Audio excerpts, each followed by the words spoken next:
Bonjour à toutes et à tous, bienvenue sur ma chaîne avec Nancy de Son of the Light, centre de formation chrétien. Donc comme promis, voici la nouvelle vidéo intitulée La grâce est une personne. Et je me réjouis de la suite de ces choses, je me réjouis de vous voir tout bientôt pour un partage biblique ensemble le dimanche 20 août et me réjouis de voir les personnes qui seront là du 24 au 27 août 2017 dans notre église Son of the Light, dans la ville de Verviers en Belgique. Donc nous allons incliner nos têtes dans la prière. Saint-Esprit, merci, merci pour ta grâce, merci Seigneur Dieu pour cette nouvelle opportunité que tu nous donnes de partager ta parole, d'être édifié, de te glorifier, de t'adorer Seigneur Dieu. Je bénis ta présence Saint-Esprit, je te dis bienvenue, que tu fasses de moi ce que tu veux, que nos cœurs soient disposés et disponibles à recevoir ta parole, la parole de la vie, la parole de la grâce, la parole qui nous fait du bien chaque jour davantage Seigneur Dieu. Je te dis encore merci parce que je ne suis qu'un simple instrument, Père de gloire, mais tu m'utilises pour ta gloire. Je te rends grâce pour ça, Seigneur Dieu, que chacune des personnes qui verra cette vidéo soit bénie abondamment, Seigneur, au nom de Jésus. J'ai ainsi prié. Amen. Ok, donc nous allons reprendre le passage de Tite au chapitre 2, verset 11. C'est le passage que nous avions vu la dernière fois que j'ai fait la vidéo, pour ceux qui l'ont vu. Donc l'épître de Tite, chapitre 2, verset 11. Car la grâce de Dieu, source de salut pour tous les hommes, a été manifestée. La dernière fois, j'ai parlé de la grâce en tant que faveur. La grâce est une chose qu'on n'a pas méritée, qu'on n'a pas demandé, mais que Dieu nous a donnée gratuitement. Il nous l'a donnée en son Fils Jésus-Christ. La grâce, c'est un accès gratuit au don de salut. C'est un accès gratuit que nous avons retrouvé auprès de Dieu. C'est l'amour de Dieu manifesté pour l'humanité. L'amour de Dieu manifesté pour toi et pour moi. Et aujourd'hui, je veux insister sur la grâce en tant que personne. Car on oublie que la grâce, n'est pas juste un élément, une chose, mais c'est une personne. La grâce égale Jésus-Christ. Jésus-Christ égale l'évangile. L'évangile égale la bonne nouvelle. La grâce a été personnifiée en la personne de Jésus-Christ. C'est l'amour que Dieu a donné pour le monde afin de recevoir cette force, ce caractère, cet esprit, l'esprit de Dieu lui-même, pour que nous puissions retrouver l'image qu'on avait au commencement. Quand Dieu a créé l'homme, il a dit « Créons l'homme à notre image ». Et c'est la grâce qui nous ramène de nouveau cet accès au Père, cet accès au trône, cet accès dans la sainteté, malgré l'état de pécheur dans lequel nous étions, dans lequel nous demeurions avant que Jésus-Christ ne paye le prix pour chacun d'entre nous. Quand Paul explique à Tite la grâce de Dieu, source de salut, c'est la source de toute chose. Dans le salut, vous trouvez l'Esprit de Dieu, vous trouvez la vie éternelle, vous trouvez votre autorité, vous trouvez votre puissance, vous trouvez les bénédictions, vous retrouvez tout ce que Dieu a mis en réserve pour vous, votre succès, tout ce qu'on peut espérer, tout ce qu'on peut imaginer recevoir de bon dans ce monde se trouve dans le salut, dans le Christ lui-même. Et quand Paul nous parle de la grâce qui est une source de salut, nous allons reprendre le passage de Timothée au chapitre 2, chapitre 2, verset 10, et de comprendre à qui s'adresse la grâce. Pour qui est la grâce? Qu'est-ce qu'a fait la grâce? 2 Timothée, chapitre 2, verset 10. C'est pourquoi je supporte tout à cause des élus, afin qu'eux aussi obtiennent le salut qui est en Jésus-Christ, avec la gloire éternelle. Amen. Beaucoup de gens se demandent pourquoi est-ce qu'on parle tant de Jésus? Pourquoi est-ce qu'on met tant l'accent sur cette personne? Il n'y a aucun autre nom qui n'avait été donné, si ce n'est celui-ci, pour retrouver notre tunnel qui nous reliait à Dieu, le contact qui avait été brisé avec Dieu. Énormément de passages nous mentionnent combien l'attente du Christ, du Messie, était espérée pour qu'on puisse retrouver l'alliance que nous avions avec Dieu lorsqu'il a créé l'homme. Et c'est ça qui est le plus important, car en Jésus, vous avez tout. Lorsque Jésus a été manifesté sur terre, parce que dans Tite, on dit bien, la grâce de Dieu, source de salut pour tous les hommes, a été manifestée. J'ai dit dans l'ancienne vidéo, Christ est devenu tangible. La grâce a pu être palpable, la grâce a pu être vue, on a pu l'entendre, on a pu la sentir, on a pu l'écouter, on a pu lui parler. La grâce est descendue parmi nous. Et nous devons arrêter de chercher à faire des efforts, à fournir des actes quelconques pour essayer d'atteindre le ciel. Le ciel est venu parmi nous. Le ciel nous a envoyé son esprit pour nous montrer l'amour qui a été donné, que le Père nous a témoigné dès le commencement. Et en Jésus, vous avez ces choses-là. Dans Acte 4, au chapitre 12, il est écrit « Il n'y a aucun autre nom qui t'ait été donné, si ce n'est en Jésus-Christ. » Le salut se trouve en lui. Vous ne devez jamais chercher à vivre une vie chrétienne en sortant de l'évangile, en sortant de la grâce, en sortant du Christ, car tout est centré sur lui, tout se retrouve en lui. Jésus-Christ est la base, c'est le fondement de toute chose. Vous ne pouvez pas passer à côté, vous ne pouvez pas ignorer la grâce, vous ne pouvez pas la mettre de côté et se dire que c'est une option ou un élément un peu placebo, si j'ose dire ça comme ça. C'est quelque chose de réel. C'est quelque chose qu'il faut prendre en considération. C'est quelque chose qui vous pousse davantage à connaître Dieu, qui vous pousse davantage à sentir la présence de Dieu, à vivre Dieu en tant que tel. Car quand Jésus est venu, il avait une mission bien précise. Jésus, comme j'aime bien le dire, c'est l'entrée du salut. C'est l'accès, c'est le passage, c'est le pont entre nous et Dieu. Il n'y a pas d'autre pont car c'est lui qui a payé le prix de la justice. C'est lui qui nous a justifiés. C'est lui qu'on appelle le juste.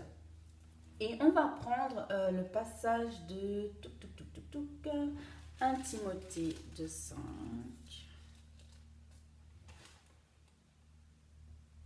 Oups, non, pardon.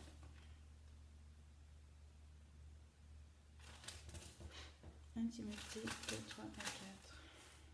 Veuillez m'excuser.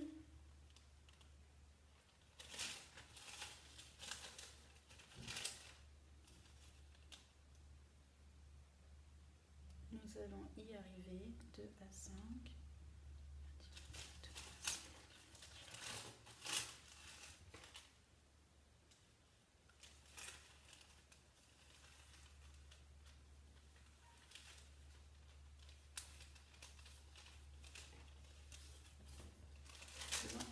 Direct.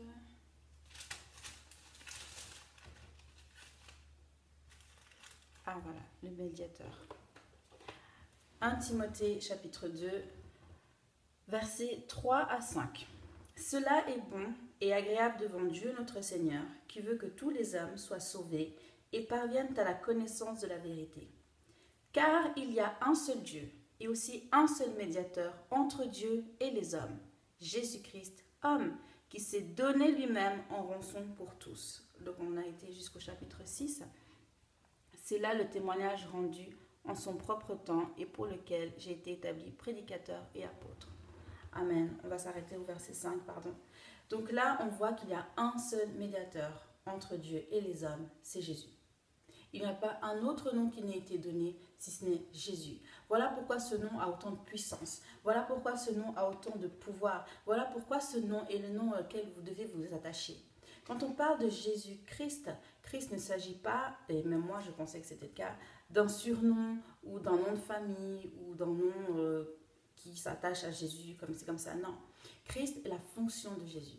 Christ représente l'Esprit de Dieu, l'Esprit de la puissance, l'Esprit de vérité, l'Esprit de sagesse, l'Esprit de connaissance, l'Esprit d'intelligence, l'Esprit de crainte de l'Éternel. C'est l'Esprit de Dieu lui-même. Aujourd'hui, le nom que tu portes, tu peux le relier à Christ.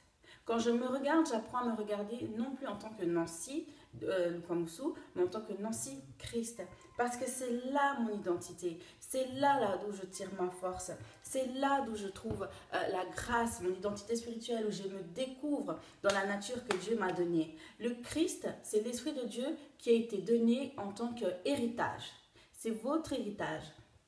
Et quand Jésus est mort, avant de partir, il a expliqué à ses disciples, « Moi, je m'en vais, mais je vous laisse un consolateur. Je vous laisse celui qui vous enseignera toutes choses, qui vous rappellera tout ce que moi, je vous ai appris. » Et cet esprit-là ne pouvait pas venir tant que Jésus ne partait pas, tant que Jésus ne mourait pas et ne ressuscitait pas au troisième jour. Et cet esprit-là nous redonne la force, l'autorité et la puissance que Jésus avait lorsqu'il était sur terre. Beaucoup disent que, même moi, Jésus, c'est Jésus, lui, il est spécial et tout. Non, c'est faux. Le même esprit qui était en Jésus, c'est l'esprit qui veut régner aujourd'hui. Quand l'Esprit de Dieu nous touche, il ne veut pas juste nous toucher, mais faire notre demeure au-dedans de nous. Il veut s'asseoir en nous. Il veut nous manifester l'amour de Dieu en nous. Il veut nous faire du bien. Il veut nous remplir. Il veut que nous puissions dominer. Il veut que nous puissions marcher sur des lieux élevés. Il veut que nous puissions refléter la gloire de Dieu ici-bas sur terre et de vivre notre joie. La joie du Seigneur est ma force. La joie de Dieu me redonne le courage. La joie de Dieu est ma victoire. Et c'est cet esprit-là qui vient faire la différence et qui vous renforce même lorsque vous faites face à l'adversité. C'est l'Esprit de Dieu qui vous donne le courage. C'est l'Esprit de Dieu qui me donne la force de vous parler là aujourd'hui. La grâce, quand on parle de bonnes nouvelles, c'est un point qui doit vous faire sourire. Personne n'a rencontré Jésus et n'est resté le même ou la même. Personne. Et on a des exemples avec la femme samaritaine qui se confronte à lui sans savoir au début que c'est lui. Et elle réalise lorsque Jésus ressort les points de sa vie, elle court, elle laisse sa cruche, elle part annoncer l'évangile, elle part annoncer la bonne nouvelle. Lorsque vous rencontrez la grâce, il y a quelque chose qui fait que vous allez laisser toutes vos activités, tout ce que vous étiez en train de faire. Les gens vous verront peut-être comme un fou ou une folle, mais vous allez témoigner, déclarer la personne que vous avez rencontrée. La grâce, c'est littéralement un homme qui a pris sur lui, qui a pris le joug de toute l'humanité pour que cette humanité-là soit sauvée. Je crois qu'il n'y a pas de plus grand amour. Il n'y a pas de plus grand amour qu'une personne qui n'a jamais péché, qui est appelée le juste, qui sait qu'on va le maltraiter, qui sait d'avance les souffrances qu'il va endurer. Tout ça pour plusieurs hommes, pour des milliards d'hommes, autant d'hommes qui sont arrivés depuis que le monde a été créé, toutes ces personnes qui existaient sur terre, toutes ces personnes ont eu... Jésus est mort pour toutes ces personnes. Et c'est ça le but de la grâce, et de nous réconcilier avec Dieu. Lorsque Jésus a été envoyé sur terre, il connaissait sa mission, il était focalisé sur sa mission. Tant que vous ne vous focalisez pas sur la grâce de Dieu, il sera difficile pour vous d'entrer dans votre destinée. La grâce vous donne la force de connaître Dieu. La grâce vous donne la soif de connaître Dieu. Jésus et le Saint-Esprit vous donnent cette envie, cet élément, ce zèle qui va faire que vous en voulez toujours plus. Il ne s'agit pas juste de lire la Bible le matin, un petit moment le soir, peut-être dans la journée, une petite prière ici, une petite prière là-bas. Non, l'Esprit de Dieu vous donne une soif qui va faire que vous cherchez Dieu d'une façon individuelle, d'une façon authentique, d'une façon personnelle. Vous entrez dans la consécration. La grâce vous fait entrer dans la consécration. Vous n'avez pas besoin de forcer à essayer de chercher Dieu, de forcer à provoquer le ciel, parce que la grâce, c'est l'amour de Dieu. Vous êtes animé par cet amour-là qui vous donne la foi de chercher, de connaître toujours plus. J'ai une sœur qui m'a dit un jour, je ne suis pas venue accompagner quelqu'un. Je veux toujours plus. Quand je découvre quelque chose avec Dieu, je veux toujours plus. Je cherche toujours plus. Je ne m'arrête jamais sur mes acquis. Il faut être émerveillé devant la présence de Dieu. Vous devez chercher l'émerveillement devant celui qui vous a sauvé. Dieu n'est pas juste Dieu, il est votre Père, il est votre Créateur, il est celui qui vous aime, il est votre consolateur, il vous accompagne partout. Son esprit veut demeurer en vous. Demeurer signifie que ce n'est pas juste que vous avez les guilis du Saint-Esprit, vous tombez un coup ici, tombez un coup là-bas. Non, c'est de savoir que le Saint-Esprit vous dit bonjour, qu'il veut s'asseoir au-dedans de vous, qu'il veut faire sa maison au-dedans de vous, parce que la Bible dit « Mon corps est le temple du Saint-Esprit ». Le Saint-Esprit a besoin de ton corps pour habiter en lui, et c'est lui qui vient établir la sainteté dans ta vie. Et c'est là où tu n'as plus besoin de faire d'efforts, parce que quand le Saint-Esprit habite en toi, il y a une direction qui commence à arriver. Il commence à te guider sur le chemin que Dieu a prévu. Et maintenant, dans la relation que vous allez développer, vous allez apprendre à connaître quelle direction prendre, comment reconnaître le Saint-Esprit, comment connaître la grâce, quels sont les fondements, Seigneur, qu'est-ce que tu veux m'apprendre, par quoi je dois commencer. Et le fondement de base, c'est la grâce de Dieu. Tant que vous n'avez pas découvert la grâce de Dieu, son amour pour vous, il sera difficile pour vous d'entrer dans les prémices même de votre appel. Parce que la grâce est la chose qui libère. Ça libère. Un chrétien qui aime tellement Dieu mais qui n'a pas connu la grâce se rend compte de son imperfection, se rend compte de sa faiblesse, se rend compte à quel point il peut être vil, misérable. Il voit la grandeur de Dieu, la stature de Dieu. Il voit si j'ose dire, les standards élevés de Dieu. Il dit, mais je ne vais jamais y arriver. Moi, c'est par là que je suis passée. À chaque fois que Dieu m'annonçait mon avenir, à chaque fois que je recevais une promesse, je regardais la promesse, je me regardais et je me dis, mais c'est chaud. C'est trop chaud, je ne vais jamais arriver. Je me disais tout le temps ça, je ne vais jamais arriver, je n'arrive pas à ne pas m'énerver, je n'arrive pas à pardonner, je n'arrive pas à ci, je n'arrive pas à ça. Seigneur, je veux, mais je n'y arrive pas. Et j'essaie des efforts, j'essayais de trouver des solutions, de mettre des post-it, d'essayer toutes choses. Mais la vérité, c'est que ça ne marchait pas, parce que je n'étais pas dans la grâce. La grâce vous apprend que dans la faiblesse que vous avez, Dieu vous rend fort. La puissance de Dieu se manifeste. Et aussitôt que j'ai vu comment Dieu pouvait me prendre dans un état aussi misérable, en étant dans un gouffre, en étant au plus bas de moi-même et me faire ressortir le meilleur. Et c'est là que j'ai eu conscience de me dire que, waouh, en fait, j'ai rien à changer. J'ai juste à écouter et à croire, à avoir la foi. C'est toi qui me justifie, c'est toi qui m'as gracié, c'est en ton nom que j'ai le pouvoir de chasser les démons, c'est en ton nom que je peux aller devant Dieu sans avoir aucune culpabilité, c'est en ton nom Jésus que je retrouve ma joie, c'est en ton nom que je peux aimer les gens, c'est grâce à ton esprit que je peux pardonner, c'est grâce à ton esprit que je peux adorer, c'est grâce à ton esprit que je crois en moi, c'est grâce à ton esprit Seigneur Dieu que j'apprends à te craindre, c'est par ton esprit, quand vous grandissez dans la connaissance de Dieu, c'est là que vous trouvez le moteur de votre avancement, le moteur du cheminement. Le Saint-Esprit est votre moteur. Vous avez besoin de lui. C'est le GPS. Le GPS. Guidé par le Saint-Esprit. Le chrétien a le meilleur GPS du monde. Le Saint-Esprit vous guide en vous parlant. La voiture, il faut avoir un acte de foi. Commencez quelque part. Là, vous savez que vous êtes capable. Commencez. Faites un pas. Et Jésus fera le deuxième. Approchez-vous de Dieu et Dieu s'approchera de vous. Le GPS, tant que vous ne faites pas de pas, il n'avance pas. Il a besoin que vous fassiez 1 mètre pour vous géolocaliser et voir où vous en êtes et vous dire, prenez la première sortie. À 300 mètres, tournez à droite. À 200 mètres, tournez ainsi. Et il vous donne quelques directions. Vous connaissez votre destination, mais vous ne savez pas le passage que vous devez prendre. Raison pour laquelle vous avez besoin de votre GPS. Aujourd'hui, je connais peu de personnes encore qui roulent sans GPS dans un endroit qu'ils ne connaissent pas.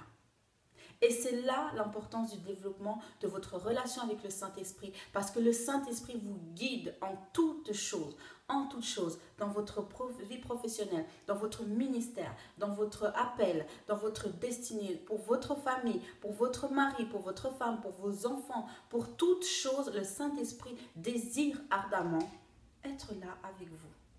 C'est ça la grâce, c'est que même dans ce monde où on ne sait pas, où on avance, où on ne connaît pas l'avenir, ce qui nous réserve, on a cet élément, on a cette personne, car le Saint-Esprit est une personne qui nous guide et qui dit « Je suis là, je suis à ton service, viens, suis-moi, fais-moi confiance ». Quand Dieu nous parle, il nous demande de lui faire confiance. Heureux l'homme qui se confie en l'Éternel. Et des fois, mais moi la première, j'avais énormément de peine avec la foi, énormément de peine. La plus incrédule qui soit que je connais, je crois que c'est moi. Mais aussitôt que j'ai appris à commencer à faire confiance au Saint-Esprit, même quand je ne comprends pas, et quand le Saint-Esprit me montre les choses à venir, je me dis, mais comment ça va se faire? Mais Seigneur, si je commence ça, mais comment je vais faire cette chose-là? Je n'ai pas hésité. Non, fais-moi confiance, je suis un Dieu de surprise. Dieu est un Dieu de surprise. Lorsqu'il vous donne quelque chose, il pourvoit aussi aux besoins de la chose. Et ne vous posez pas de questions, ne cherchez pas à vos solutions à vous-même, mais suivez juste sa voie. Écoutez juste la voix de la grâce. Restez dans la grâce, restez dans sa présence. Cherchez-le pour le moindre chose que vous pouvez faire maintenant. Il y a un besoin, vous voyez une sœur, vous pouvez prier avec elle. Il y a une personne que vous pouvez encourager. Dans les plus petites choses, c'est là que Dieu voit votre fidélité pour vous amener dans les grandes choses. Et c'est ça la grâce de Dieu, c'est ça de marcher dans l'esprit de Dieu. Il n'y a pas d'autre chose que de rester dans l'Esprit de Dieu, dans la présence de Dieu. Il n'y a pas autre chose. Le but de la grâce, donc comme je dis, c'est de nous réconcilier avec Dieu. Si la Bible nous parle de réconciliation, si la Bible nous parle de salut, de vie éternelle, de restauration, c'est parce qu'il y a eu conflit. Dès que l'homme a chuté, il y a eu un conflit avec Dieu. Et c'est là la chute qu'on appelle la chute de l'homme. C'est là que tout a été cassé, brisé, détruit à cause de la désobéissance. Mais lorsque celui qui a obéi de A à Z a pris sa place, c'est là qu'on a la conscience de la médiation qu'il fait entre Dieu et nous. Jésus est le médiateur par excellence. On va prendre 2 Corinthiens, chapitre 5, au verset 18. Je vais lire pour la gloire de Dieu. Et tout cela vient de Dieu qui nous a réconciliés avec lui par Christ et qui nous a donné le ministère de la réconciliation. Car Dieu était en Christ, réconciliant le monde avec lui-même, en n'imputant point aux hommes leurs offenses, et il a mis en nous la parole de la réconciliation. Ah, j'aime cette parole. Quand j'ai relu ça, j'étais en mode, ouh, ça c'est bon, ça c'est bon. Tout cela vient de Dieu. Vous n'avez pas accès au ciel par vos œuvres, vous n'avez pas accès au ciel par la loi, vous n'avez pas accès au ciel par votre propre personne, mais par l'amour de Dieu. C'est Dieu lui-même qui a fait en sorte que malgré le fait qu'il ait dû nous chasser du jardin, malgré le fait qu'on a été déchus de sa place, de la place d'excellence, de l'éternité que nous avions, de la vie éternelle que nous avions, il a trouvé un moyen pour nous redonner cet accès-là. Dieu nous a tellement aimés que malgré ses principes, sa fidélité, il accomplit quand même la loi de l'amour. Il cherche à ce que tous les hommes aient accès et parviennent à la connaissance de Christ, parviennent à la connaissance de la vérité. Dieu nous a réconciliés avec lui par Christ. Une fois de plus, par Christ. Il faut être en Christ pour demeurer dans la réconciliation. Vous ne pouvez pas juste déclarer le Christ, déclarer que vous croyez en Jésus, Fils de Dieu, mais être en lui, demeurer par son esprit, et qui nous a donné le ministère de la réconciliation. Si le chrétien a reçu la grâce de pardonner, d'être pardonné par Dieu, à plus forte raison, nous aussi, nous pouvons gracier les autres. Le fait d'avoir reçu la grâce de Dieu pour moi-même m'a permis d'être plus légère vis-à-vis de certaines personnes et de me dire que non, si un seul m'a pardonné là où moi-même je ne me serais pas pardonné, à plus forte raison, moi qui m'appelle enfant de Dieu, moi qui cherche à être fille de Dieu, à grandir dans l'esprit, je dois faire grâce aux autres. La patience, être patiente vis-à-vis des autres, croire au changement des autres, croire au meilleur pour l'autre. Et on voit ça au travers de la femme adultère. Cette femme qui était prête à être lapidée par une multitude, par la foule qui l'avait surprise en flagrant délit. Mais Dieu l'a couvert. Jésus l'a couvert en rappelant certes la loi, mais en rappelant aux gens que votre conscience sait que vous non plus, vous n'êtes pas capable de faire mieux. Il leur a dit que celui qui n'a jamais péché lui jette la première pierre. Cette femme, en ayant vu comment Jésus avait réagi, a trouvé la force de sortir de son péché et de retourner dans la sainteté parce qu'elle avait vu qu'il y avait une seule personne qui lui avait montré ce qu'était le pardon, ce qu'était la grâce, ce qu'était d'être gracié et d'être aimé.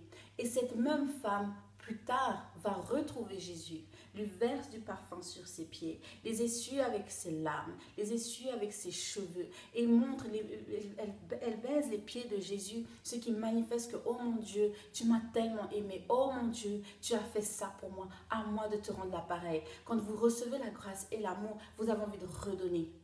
Et vous oubliez même les erreurs que vous avez faites parce que c'est tellement fort, c'est tellement intense qu'il n'y a rien qui peut vous arrêter. Rien ne peut vous arrêter quand vous connaissez la grâce et vous réalisez que Dieu vous réconcilie, qu'il n'y a rien qui est perdu, il n'y a aucune culpabilité qui peut vous reprendre, mais vous êtes scellés dans son amour par Christ. Demeurez en lui, demeurez en Dieu et Dieu demeurera en vous. Il est avec vous tous les jours de votre vie, mais faites-lui confiance et là vous savez que vous devez absolument vous brisez votre personne, brisez votre chair. N'ayez pas peur du brisement de Dieu, car le brisement de Dieu se fait aussi avec la grâce. Dieu ne nous brise pas par méchanceté, ne nous brise pas par colère, mais nous brise pour notre propre bien. Lorsque Dieu m'a demandé d'avoir ce temps pour discuter avec les personnes en qui j'en voulais dans mon cœur, certes, le problème n'est pas réglé, mais il y a eu une paix qui est tellement entrée en moi qu'il était plus facile de commencer à zapper ce que la personne avait fait. C'est comme dit David, tu effaces mes transgressions. Et le fait que Dieu ait effacé mes transgressions me permet aussi d'effacer petit à petit les transgressions de l'autre. Mon ego est encore là, ma chair est encore là et me rappelle encore la chose, mais la foi me dit non, tu effaces les transgressions, tu crois le meilleur pour la personne, tu crois le meilleur. La bonne nouvelle, c'est que vous êtes toujours dans l'expectative, dans l'attente que le meilleur puisse arriver. Vous prenez des décisions, vous apprenez à vous remettre en question, à vous asseoir et à dire Seigneur, où est-ce que j'ai besoin encore de ta grâce? C'est ça qui est bien parce que malgré la faiblesse de Dieu, je dirais, là où je comprends que Paul se plaît dans sa faiblesse, c'est que c'est là où vous pleurez, vous dites Seigneur, j'ai encore besoin de toi. Seigneur, j'ai encore besoin de toi. J'ai besoin de toi. Je n'y arrive pas par moi-même. J'ai besoin de toi. Parle-moi, aide-moi, fortifie-moi, soutiens-moi dans mon erreur, soutiens-moi dans ma faiblesse. Regarde, il y a cet élément dans ma vie que je n'arrive pas à lâcher. Aide-moi. Dieu est toujours là pour entendre les larmes de votre cœur. Peut-être que vous ne pleurez pas au sens propre du terme devant lui ou devant les hommes, mais il connaît et il voit vos larmes, il connaît vos souffrances. Et n'ayez jamais peur d'aller retrouver cet être-là. N'ayez jamais peur d'aller retrouver Dieu qui vient lui-même pour vous réconcilier. Un jour, j'ai entendu un homme de Dieu dire, sur la croix, Dieu a ouvert les bras. Il nous a ouvert les bras. Si c'était cette position de bras, c'est qu'il a ouvert les bras à l'humanité. Il a montré son amour à l'humanité. Il nous a embrassés dans sa souffrance. Il nous a embrassés dans sa souffrance. Il nous a embrassés dans sa souffrance. Il nous a embrassés dans le prix qu'il a payé, dans le sacrifice de la croix. Il nous a ouvert les bras. Il a montré comment Dieu, même si oui, le temps n'était pas encore venu, maintenant voici le moment de la réconciliation. Voici le temps où vous allez avoir accès à votre identité. Voici le temps où la grâce va vous faire du bien. Voici le temps où mon esprit va vous rappeler qui je suis. Voici le temps où l'Esprit de Dieu va vous faire du bien. Voici le temps où le Saint-Esprit va se manifester. Voici le temps de Dieu. Nous sommes dans la dispensation de la grâce. Nous sommes dans le temps où Dieu ne regarde plus à nos erreurs. Il veut juste notre attention, notre obéissance et que nous lui donnions notre vie. Tout ce que Dieu nous demande, c'est qu'on dise oui. C'est qu'on dise oui. Et parfois, moi, j'ai eu peur par moments de dire oui à Dieu. Il y a eu beaucoup de moments où j'ai eu peur de dire oui à Dieu. Et je me suis rendu compte que plus je résistais, plus les choses tardaient. Dieu peut agir très très vite, mais c'est à nous d'être actifs et à juste avoir confiance, à se confier en lui et à ne pas regarder à ce qui est possible ou pas d'arriver, mais juste à faire attention à la parole de Dieu, à rester dans la parole, à chercher la parole qui va faire que vous allez marcher de plus en plus vers votre appel. Et que ce ne sera pas une marche comme si vous êtes sur un escalator. Vous avancez, enfin vous marchez, mais vous n'avancez pas parce que vous êtes sur quelque chose qui vous... Non, vous avancez réellement. Et quand vous dites oui, c'est là que le Seigneur il vient vous parler. Vous agissez, il vous parle. Vous obéissez, il vous parle. Il rajoute cette nouvelle chose. Il vient vraiment, vraiment. Dieu est fidèle. Mais c'est à vous de commencer. C'est à vous d'être persévérant. Persévérant dans la prière. Persévérant dans votre temps. Avoir des temps de qualité avec Dieu. Apprenez à laisser des temps de qualité avec Dieu. Plus vous lui laissez de l'espace, plus lui aussi vient s'installer et plus il vient changer les choses. Il vient changer, il enlève ce qu'il n'y a pas besoin, il vient mettre ce qui manquait, il vient vraiment s'installer dans votre vie. Et le fait de craindre signifie simplement que vous n'avez pas encore reçu son amour. On ne peut pas craindre Dieu en s'imaginant qu'il veut nous punir, nous châtier, nous torturer. Moi, je voyais Dieu vraiment comme quelqu'un qui veut me torturer, qui avait... en fait, qui voulait à chaque fois faire en sorte de voir comment j'allais réagir s'il me torturait. Mais ça n'avait rien à voir. C'était juste pour me changer la perspective que j'avais de moi-même. Juste changer l'environnement. Venir mettre son environnement à lui pour que ses affaires puissent produire du fruit. Pour que les choses de Dieu arrivent, il faut que votre attention soit portée sur lui. Le fait de s'intéresser aux choses de Dieu ne signifie pas que vous vous intéressez à Dieu. S'intéresser à la grâce, c'est commencer à dire oui à la grâce dans ma vie. C'est commencer à dire oui au règne de Dieu dans votre vie. C'est commencer à dire oui à la puissance, à la gloire et à la vie éternelle. C'est accepter que votre vie prenne un nouveau tournant, d'être une nouvelle créature. On va lire dans 1 Corinthiens, merci Saint-Esprit, 2 Corinthiens chapitre 5, verset 17. Si quelqu'un est en Christ, il est une nouvelle créature. Les choses anciennes sont passées. Voici, toutes choses sont devenues nouvelles. Et tout cela vient de Dieu qui nous a réconciliés avec lui par Christ et qui nous a donné le ministère de la réconciliation. Dès que vous êtes en Christ, toutes choses anciennes sont passées. Le Saint-Esprit balaye votre ancienne vie. Le Saint-Esprit souffle votre ancienne vie. Il renverse tout, il nettoie et vient amener les nouveautés, les nouveaux meubles, une nouvelle pièce dont vous avez besoin pour construire, établir le règne qui viendra sur vous. Dans Matthieu, on voit comment Jésus enseignait aux disciples de prier. Notre Père qui es aux cieux, que ton nom soit sanctifié, que ton règne vienne, que ta volonté soit faite. Le règne de Dieu, pour qu'il vienne, il faut fermer sa bouche, apprendre à être humble, à vous humilier sous sa puissante main et le laisser vous élever au temps favorable.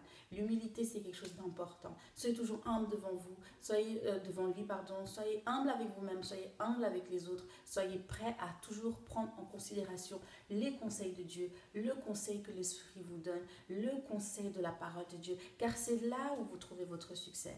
Quand on lit Josué, quand Dieu parle à ce jeune homme qui va prendre la relève après la mort de Moïse, il lui dit, je vais le prendre,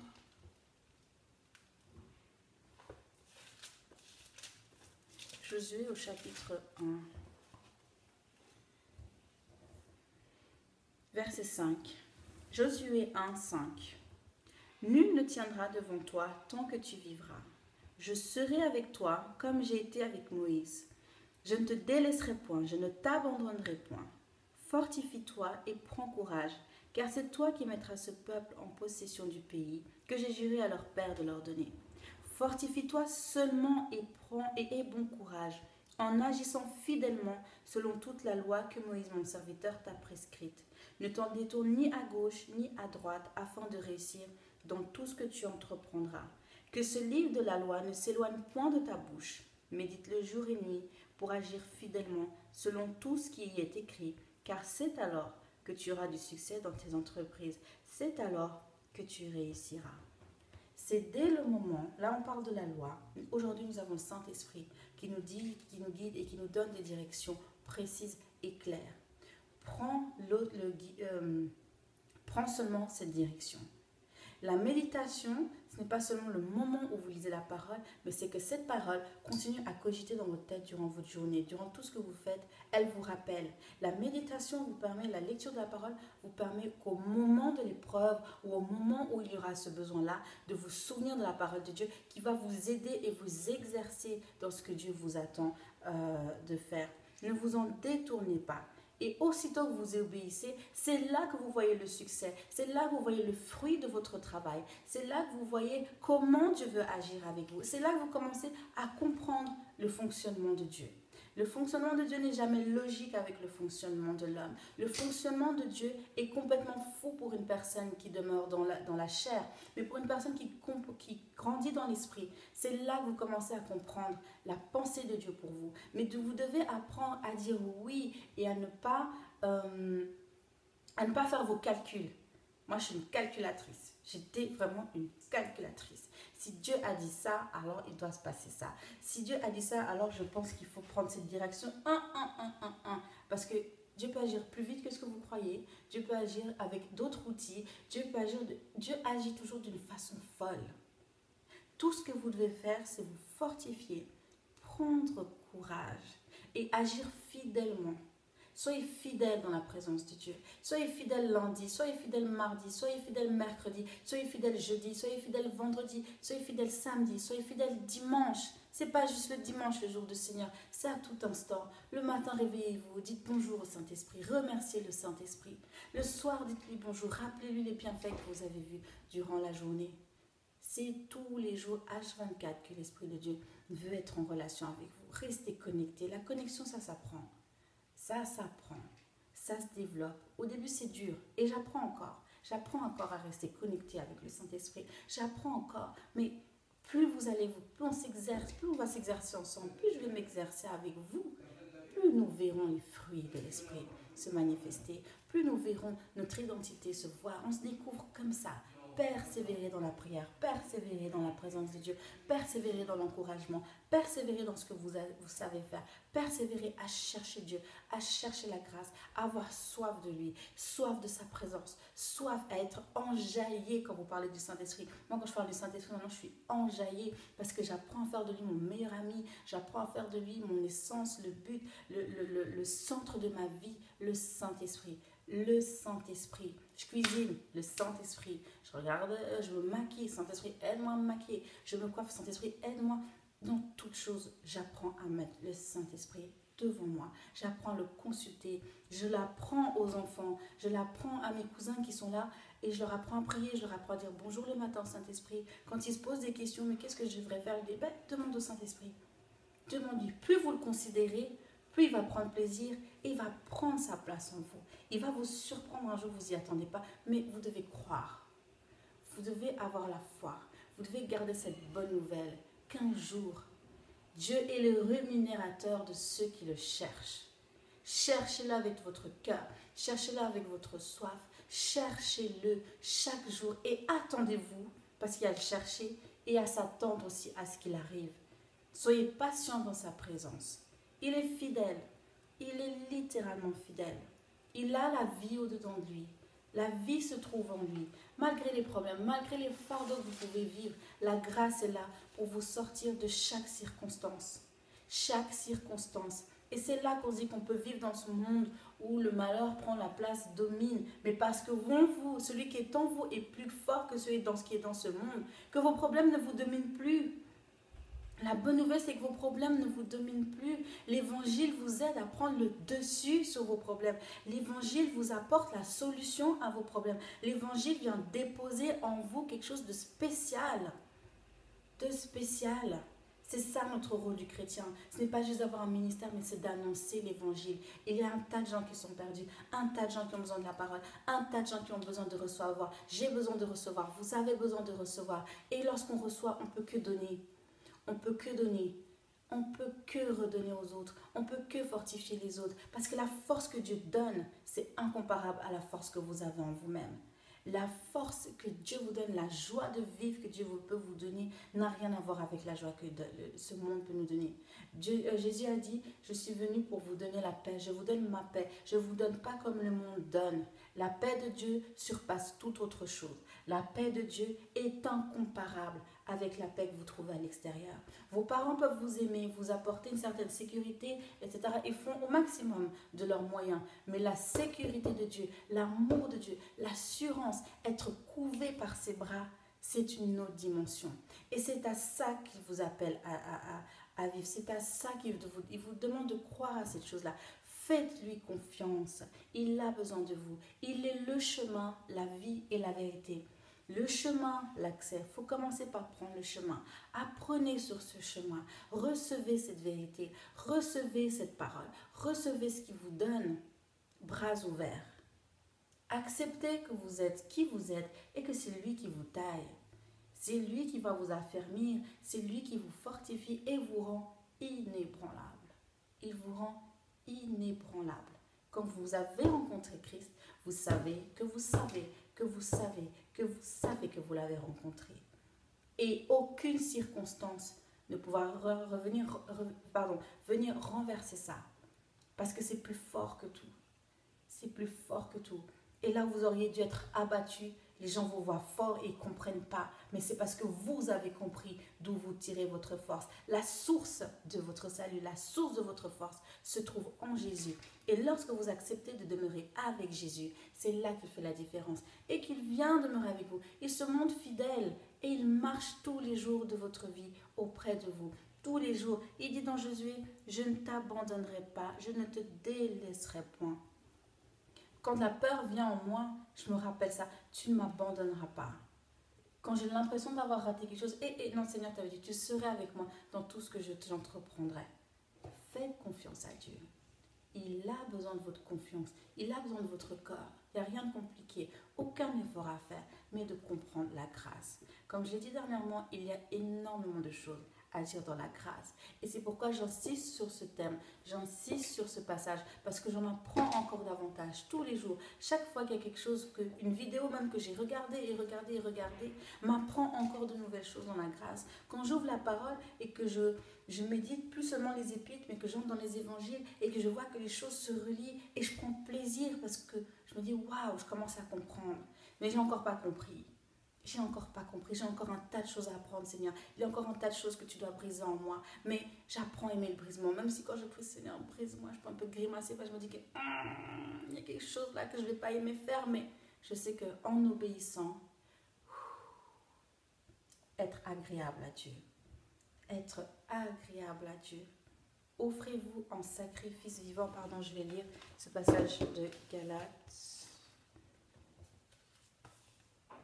Ou Hébreux.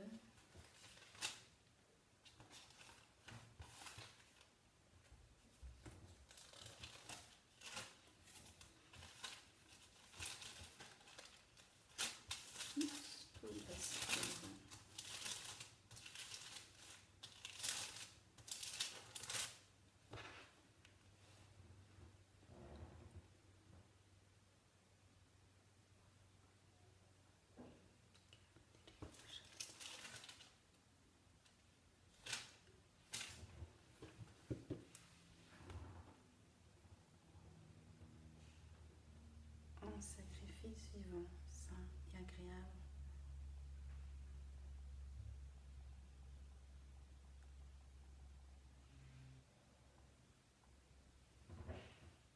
Oups.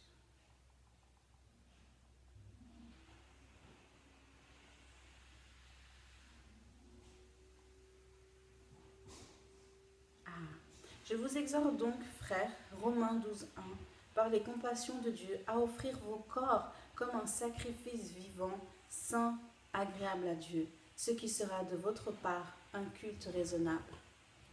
Cherchez le Saint-Esprit. Je vais m'arrêter là. Cherchez le Saint-Esprit. Cherchez à connaître l'esprit de vérité. Cherchez à briser vos conceptions des choses. Cherchez à être brisé par Dieu. Cherchez l'amour de Dieu. C'est cet amour-là qui va vous convaincre à quel point la grâce est surabondante. Surabondante. Quand Paul parle de la grâce, il dit la plénitude. Il parle d'une pleine grâce. Donc il y a quelque chose, il y a une quantité, il y a une abondance. C'est rempli, rempli, rempli, rempli, rempli. Cherchez à percer ce trou-là où ça va jaillir. L'eau de vie va jaillir. Vous avez besoin d'être arrosé, d'être mouillé par l'eau de vie, de recevoir cette eau qui se renverse sur vous. Je vous bénis et je vous dis bon courage, prenez courage, soyez forts dans la grâce, soyez puissants dans la grâce, fortifiez-vous là-dedans, restez humble. Posez des questions si vous avez des questions à me poser, je n'hésiterai pas à y répondre prochainement. Je mettrai le lien, mon adresse mail. Vous pourrez m'écrire sur Facebook aussi et je me ferai un plaisir de vous répondre. Je vous dis à tout bientôt pour ceux qui seront là le 20, à tout bientôt pour ceux qui seront là durant la conférence et je vous aime énormément, je vous encourage, continuez malgré l'adversité, continuez à chercher la grâce de Dieu, il sera fidèle et juste pour répondre à vos attentes. Je vous souhaite un bon dimanche, une bonne semaine et à tout bientôt. C'était Nancy de ce 9 de Live.